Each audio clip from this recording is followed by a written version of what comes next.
Oi pessoal, tudo bem com vocês?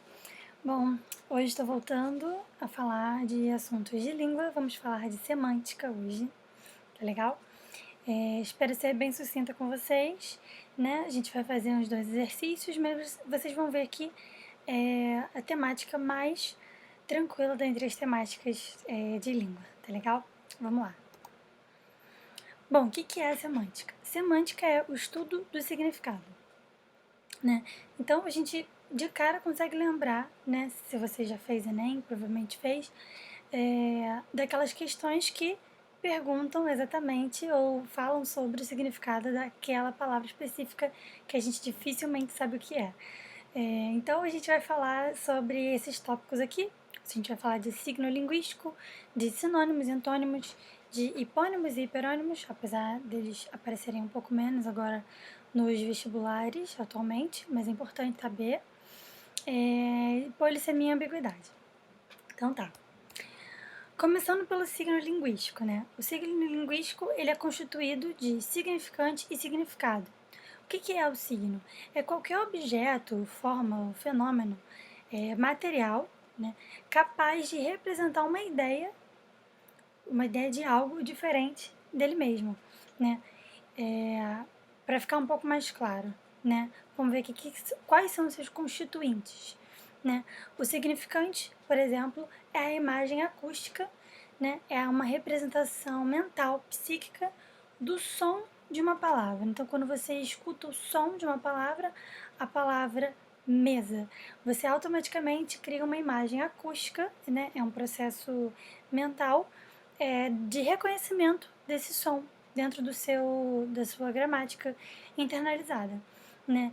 E sem que haja necessidade de material, de você ver aquilo, de você tocar aquilo. Só você ouvir, né? Você já tem o reconhecimento daquela ideia, da ideia que o som transmite. E o significado em si é o conceito. É exatamente a imagem criada para representar um significante. É quando você visualiza, né? Não é só uma imagem acústica, não é só a imagem do som, mas é a imagem visual, né? Ou imaginária, né? No caso de substantivos abstratos, caso você não possa ver na hora, né? Imagem da felicidade, por exemplo, é subjetivo, é pessoal. Cada um vai ter um significado do que é felicidade de maneira muito pessoal, né? Agora, o significante não. A ideia, né, que traz o som da palavra felicidade, quando encontra a nossa mente, ela é geral. Agora, o significado muitas vezes pode ter uma carga pessoal. Mas relaxem sobre isso, é só para se vocês encontrarem esses termos em alguma questão, vocês não se sentirem tão deslocados dessa realidade. Agora, sinônimos e antônimos, acredito que vocês estejam bastante acostumados, né? Porque essa é uma matéria que a gente vê desde o primeiro, quase segundo ano do ensino fundamental, né? Então, pra gente, para que serve, né? Ter em mente os sinônimos e antônimos, né? Principalmente para a coesão do nosso texto, né? Ou para a análise da coesão de um texto que esteja na prova, né? Os sinônimos, então, consistem em uma seleção de uma palavra que tem igual valor a outra, ou valor semelhante. Sempre vai depender do contexto. Talvez aquela palavra não fosse semelhante se você olhasse as duas separadamente, mas ela é empregada naquele texto e ela pode ser trocada por outra, que nesse momento, nesse texto, nesse assunto, a gente consegue fazer uma similaridade de algum sentido, né? O antônimo, então, o seu oposto. A palavra, né? O que é o oposto, que é o contrário daquela ideia, né? Não palavras contrárias, né? Não palavras opostas, né? Porque a gente tem... a gente pode ter um antônimo que não necessariamente é o oposto. O antônimo, ele é muito mais sobre a ideia do que sobre a palavra em si sozinha, né? Uma ideia, a ideia que expressa a palavra contrária à ideia daquela outra palavra. A gente vai fazer um exercício, né?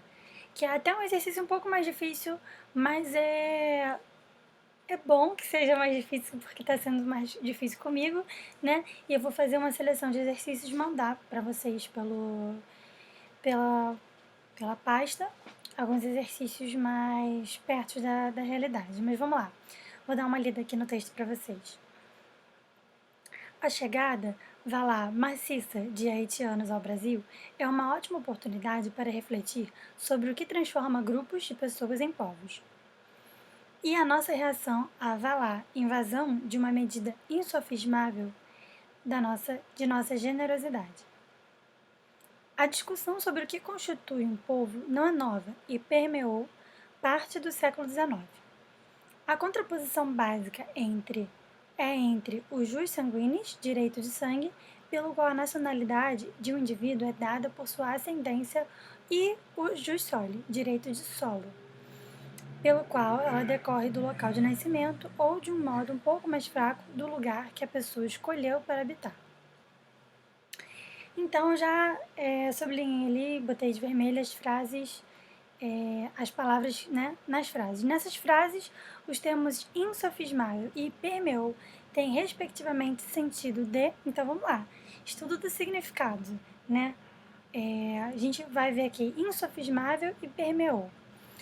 Quando você não fizer a menor ideia, né, do que a palavra significa, recorrer sempre à frase inteira e recorrer principalmente quando a gente tem outra palavra, né, para ajudar. No caso, permeou é uma palavra um pouco mais conhecida, né, pelo coletivo do que insofismável.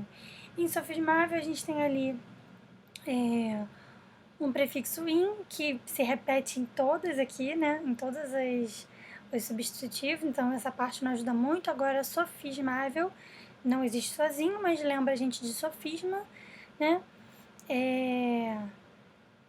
Sofisma tem a ver com engano ou conversão, né, de alguma coisa.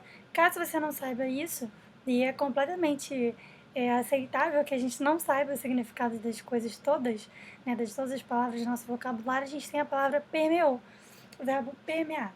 A discussão permeou parte do século XIX. Então, vamos ver aqui nas segundas opções, né, o que se encaixaria numa discussão no século XIX, né? Uma discussão que intrigou o século XIX, uma discussão que susteve o século XIX, uma discussão que representou o século XIX, que atravessou o século XIX, o que advertiu o século XIX. Então, de primeira, uma discussão não tem como advertir alguém, né? Alguma coisa.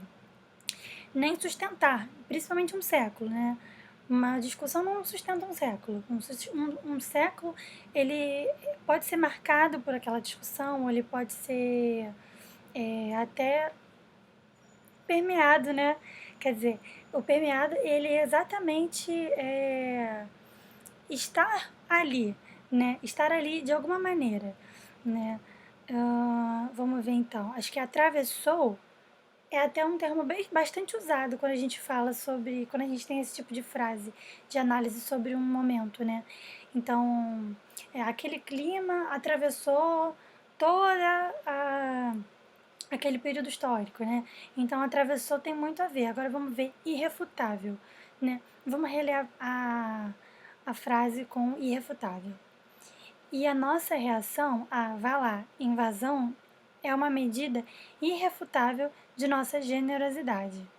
Então, o que ficou entendido, né, dessa frase? Que a nossa reação à chegada de haitianos, né, a chegada maciça de haitianos, mostra como a nossa generosidade é irrefutável. Como ninguém pode dizer que nós não somos generosos porque a gente não tem, nesse momento aqui, nenhum tipo de barreira para essa chegada, né? Nesse sentido, é isso, é a letra D. Se vocês tiverem mais alguma dúvida, se vocês tiverem ficado em dúvida de outras, né, vejam se o par combina, tá legal? Vamos continuar. Qualquer coisa vocês me chamam, me mandem e-mail. Essa questão, ela tem uma seleção de palavras um pouco mais complicada, mas é exatamente para vocês verem todo o mecanismo que a gente pode fazer recorrendo à frase e recorrendo a cada pequeno significado dentro daquela palavra, tá? Vamos lá, vamos falar de hipônimos e hiperônimos. As palavras hipônimos e hiperônimos, elas subentendem um sentido de hierarquia do significado, né? O que que o que que vem primeiro, o que que é mais importante, né? A própria etimologia da palavra, que vem do grego hipo e hiper. Hipo significa de baixo, hiper significa acima, então a hierarquia tá aí, né? Mas quando a gente traz e o ônimo de nome, né? O nome que está acima e o nome que está abaixo. Não é necessariamente questão de acima ou abaixo de importância, mas é acima ou abaixo de generalidade, né? De específico ou de genérico. Uma palavra que abarca outras palavras ou uma palavra que especifica aquela outra palavra que traz um significado amplo de possibilidades, né? Então a gente tem aqui animais, né, que é a palavra ampla, genérica, é hiperônimo de cachorro e cavalo e de vários outros animais que você possa imaginar, entendeu? Legume é hiperônimo de batata, cenoura, chuchu, a gente poderia continuar, né? Galáxia é hiperônimo de estrelas e planetas, né? Então quando a gente tem uma amontoada de estrelas e planetas, a gente tem a galáxia. Agora vamos para o contrário, né? Brócolis e couve-flor são hipônimos de verdura. Flores e árvores são hipônimos de flora, né? Gripe e pneumonia são hipônimos de doença. A gente poderia citar várias outras doenças específicas, né? Que aí eu estou usando o hiperônimo para designar um. E aí você já pensou automaticamente em vários hipônimos de doença. Aí você já pensou em dengue, zika, chikungunya, você já entendeu? É um processo mental, né? Muito automático. Agora vamos falar sobre polissemia e ambiguidade, né? Antes de ir para o significado, a gente vai ler essa tirinha aqui para vocês começarem a tentar investigar se é um caso de polissemia ou ambiguidade, tá? O menino tá lá então com a placa dele, vendo o pôr do sol. Quanto que é pelo pôr do sol? Não está à venda, eu estou vendo o pôr do sol. Aproveite para ver também. Então, Armandinho, né, que é esse personagem de tirinha, ele tá com uma placa, né, com a frase vendo o pôr do sol, que traz uma polissemia ou ambiguidade. Pensem aí. A polissemia, né, é quando uma mesma palavra pode ter diferentes sentidos em diferentes contextos, né? Já a ambiguidade, né, está no mesmo contexto. Uma palavra ela pode ser interpretada de maneira diferente no mesmo contexto, na mesma frase, no mesmo momento, ela pode ter significados múltiplos ou diferentes, tá? Nesse caso aqui, a palavra que a gente tem que olhar é vendo. É o verbo vender, que tem significados diferentes dentro do mesmo contexto, né? O contexto é o mesmo, o menino tá vendo o pôr do sol, mas a placa, a questão de ser uma placa principalmente, né? Por isso que a tirinha fica mais fácil de visualizar, coloca o verbo vender ou ver numa. Isso. O verbo vender ou ver, né? A ambiguidade do verbo conjugado vendo, né? Então, é ambiguidade nesse sentido.